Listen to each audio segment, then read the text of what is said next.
Hello, trainers! Professor Palm here, and I have to say, have any of you seen the Pokemon Journeys anime?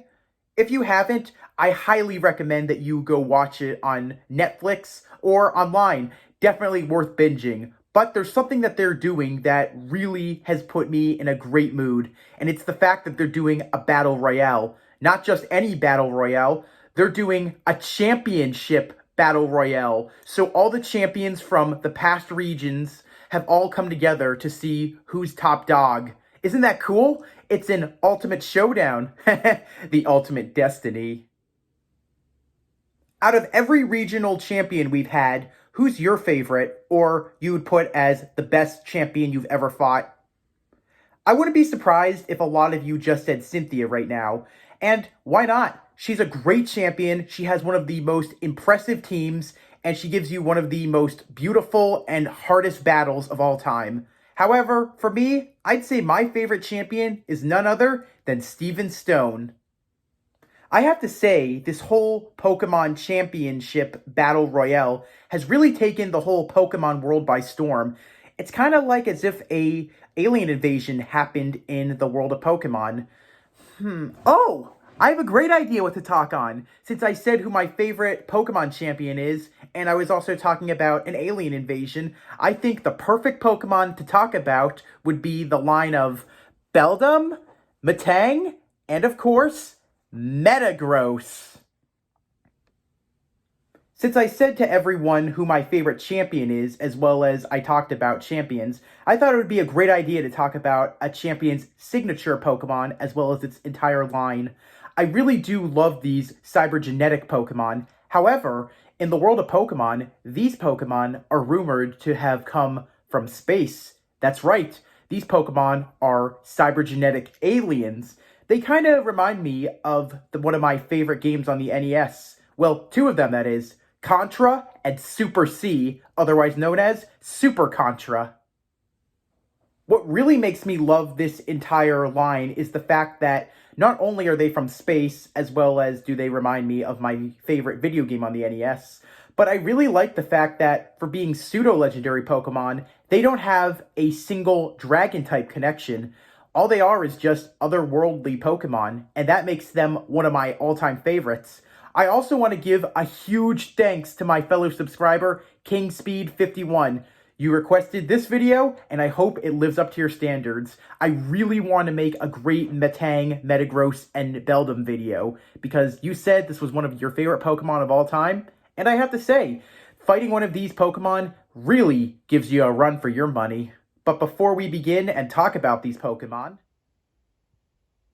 I want to give a big thanks to Techrenova for my shirt, the Aura Within. I love this design, and since Lucario is my favorite Pokemon, I couldn't help but wear the shirt. But the main reason I really wore this shirt today was because I was talking about Steel-type Pokemon, and I thought this would be the perfect shirt to wear for the video. If you like this design, you can buy it on Etsy. I'm 100% sure that she has a Pokemon design shirt with your name written on it. I really love this shirt, and I think that you'll like all those shirts too. After all, she is one incredible artist. I cannot wait to see what other shirts she makes. Maybe she'll make one with Beldum and Metagross on it in the future. Who knows? Once again, KingSpeed51, I want to dedicate this whole video to you. You made your request, and I hope that you enjoy it. I have to say, though, if any of you guys want me to talk about Pokemon champions as well as their signature Pokemon, I'd be more than happy to cover it. But why don't we begin with this cybernetic alien line? Let's go Contra, and we'll start off with the little one itself, Beldum.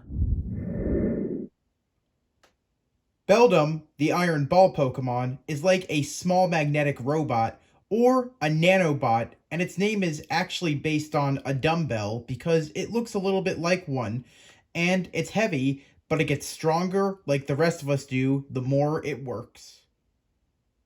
When looking at Beldum from this angle, it looks kind of like a dumbbell, but it also sort of resembles a ship, maybe an alien ship from a sci-fi movie. But mainly, this Pokemon looks like as if it was a limb belonging to a Metang or a Metagross. This Pokemon's a bit like an alien because instead of blood, a powerful magnetic force courses throughout Beldum's body. All Beldum cells are magnetic and they communicate with one another using magnetic pulses. You see, when Beldum gather in swarms, they move in perfect unison as if they were one Pokemon.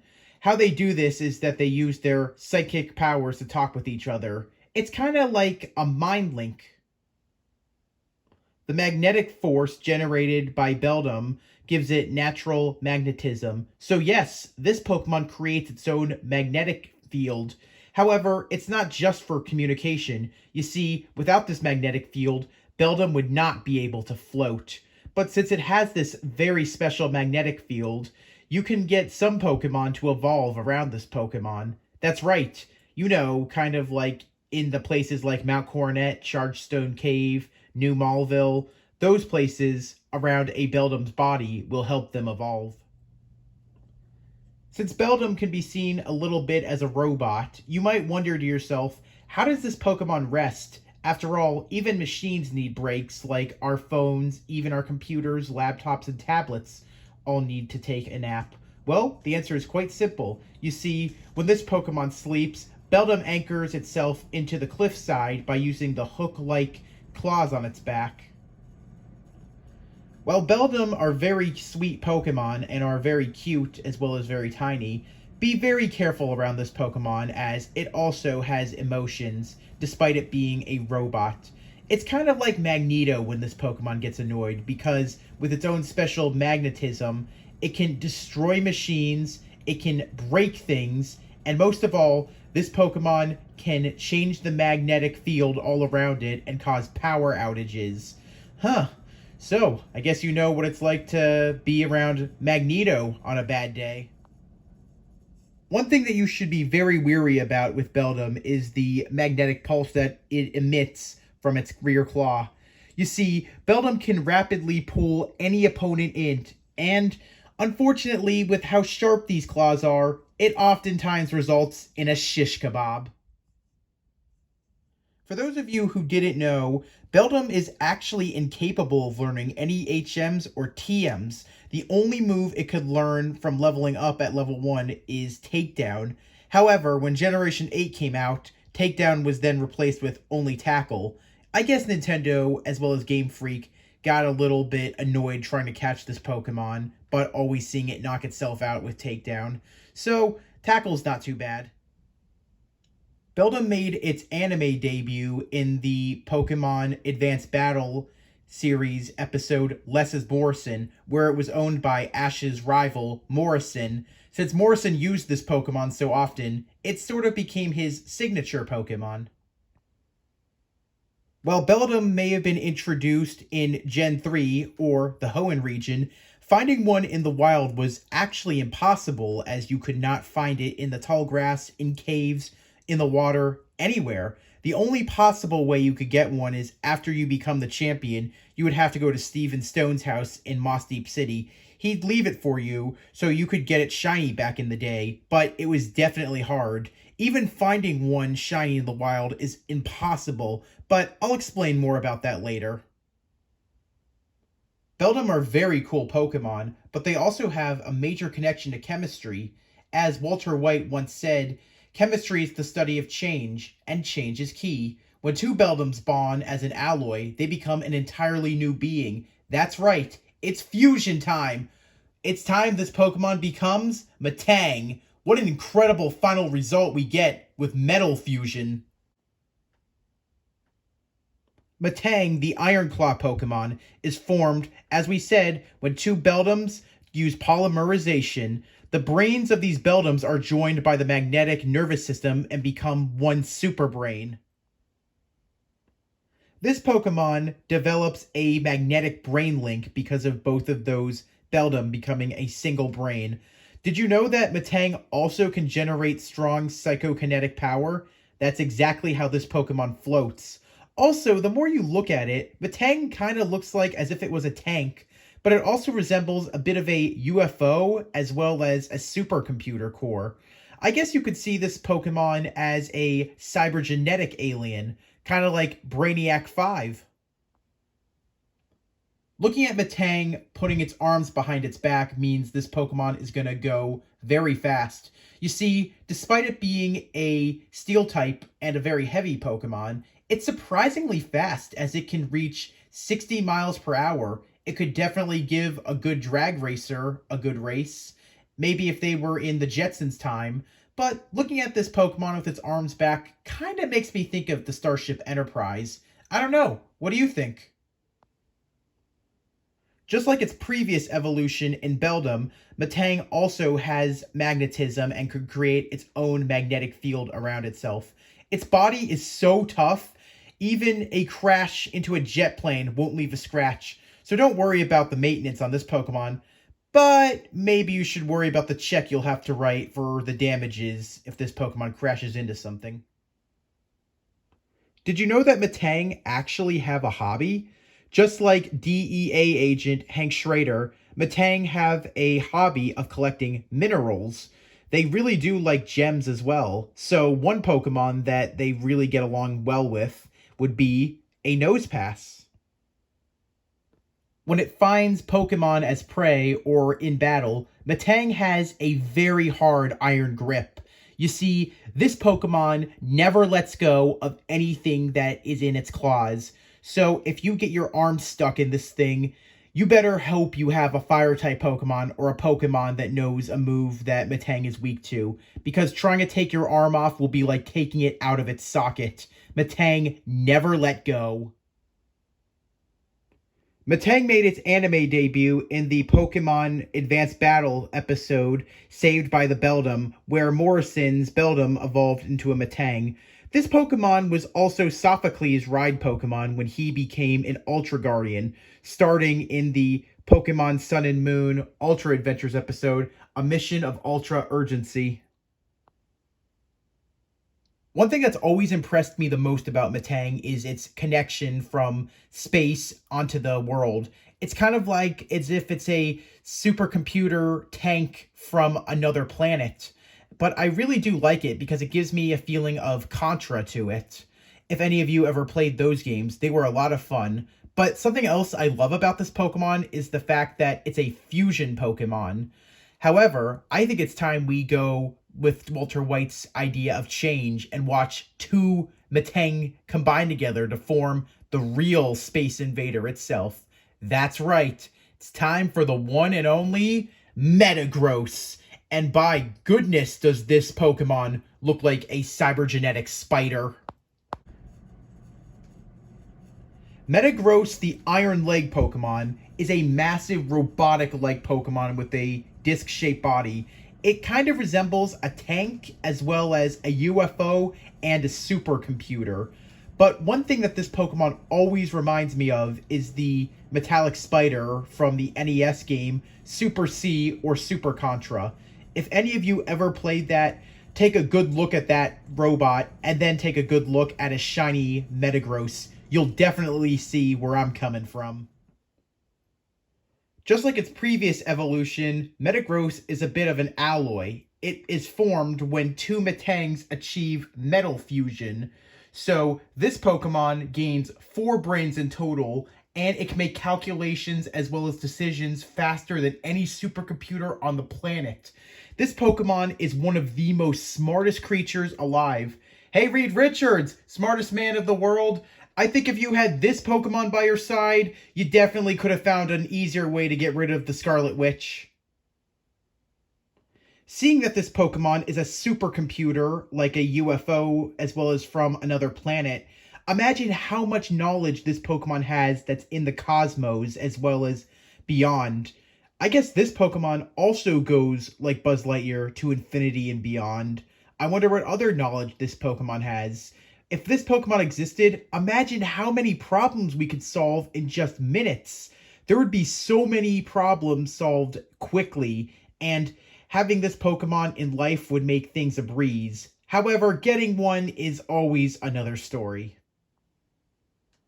Just like its previous evolutions, Metagross has the ability to create its own magnetic field, so that's how this Pokemon flies.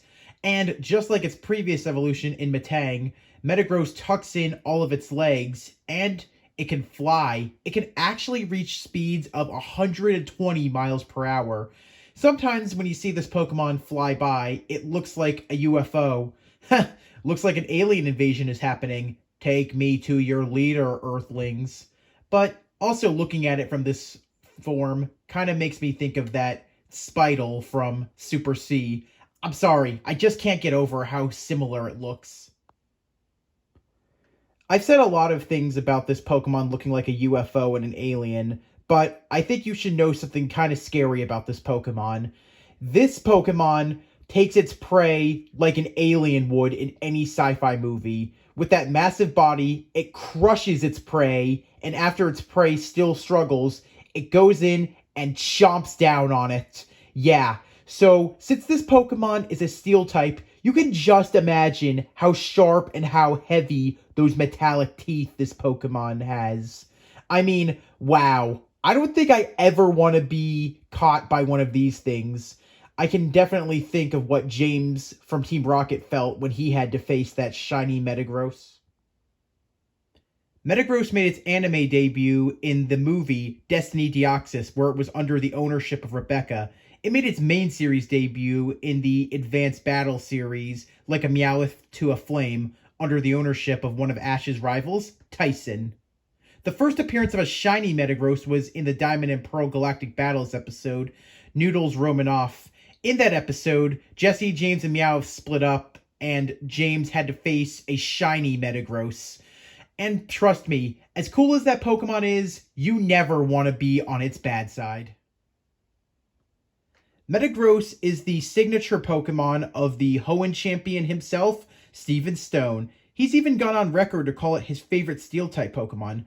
Metagross also appears in the Super Smash Bros. Series as a Pokeball Pokemon. It can be summoned by throwing the Pokeball. The move it uses is Earthquake, and just like Waluigi, this Pokemon puts your opponents in the ground. I actually have a bit of a sad memory of this Pokemon. The reason I have a sad memory of it is I found one in the wild when I was playing in Pokemon White 2. It was a shiny I found in the wild, and I ran out of Pokemon because it knocked all of my Pokemon out. I ran out of revives and potions. It was just so annoying to watch this cool Pokemon appear and slip away. I'll explain why this is a very hard Pokemon to get on your team. When it comes to strength and weaknesses, Beldum, Metang, and Metagross are weak to Fire-type attacks, Dark-type attacks, Ghost-type attacks, and of course, Ground-type attacks. When it comes to offense, Beldum is the odd man out, as this Pokemon can only learn the move Takedown or Tackle. That's right, since it can't learn any HMs or TMs, this Pokemon has no type effectiveness, as it can't learn its typings. Metang and Metagross, on the other hand, have moves they learn that are Steel and Psychic, which makes these Pokemon super effective on Fighting-type Pokemon, Ice-type attacks, Rock-type Pokemon, Fairy-type Pokemon, and of course, Poison-type Pokemon. But being that these Pokemon are Steel-type, Poison doesn't do anything to them, as they are immune to being both poisoned and being hit by Poison-type attacks. Beldum, Metang, and Metagross are the only pseudo-legendary Pokemon that cannot learn any Dragon-type moves, and they don't have any Dragon-like connections. You should also know that they all have the same catch rate with a total of 3. Yep, catching one of these Pokemon in the wild is a challenge, but when you do it, oh boy, is that an achievement. And if you catch one that's shiny, you should always keep that thing as a trophy, because not only is it a great shiny, it's one of the most rare shinies you could ever possibly catch. Since these Pokemon have the ability to create their own magnetic field, they have the ability to learn the move Magnet Rise, but surprisingly they lack the ability of Levitate. However, all three of them share the same ability, being Clear Body, and the same hidden ability, being Light Metal. One thing I really like about these Pokemon is that they fuse together, but they also can magnetize to one another, as you see right now. Looking at this Pokemon, it kind of looks a bit like a Transformer, and I think that's pretty cool, especially seeing in the anime when a bunch of these Pokemon recently fused together and became somewhat of a super robot. I guess you could say that this Pokemon, being a supercomputer, is a very threatening robot. Skynet's got nothing on these guys. It's definitely not hard for me to see why Steven Stone really likes these Pokemon and why he always battles with them on his team. After all, these are some of the coolest Steel-type Pokemon alive. And even though Steel-type isn't one of the best typings, as it doesn't have a lot of attack as well as it doesn't have a lot of moves that the Pokemon can learn, they do have great defense, and just looking at these incredible robots gives you a great wall of defense, especially since these Pokemon magnetize and can transform together.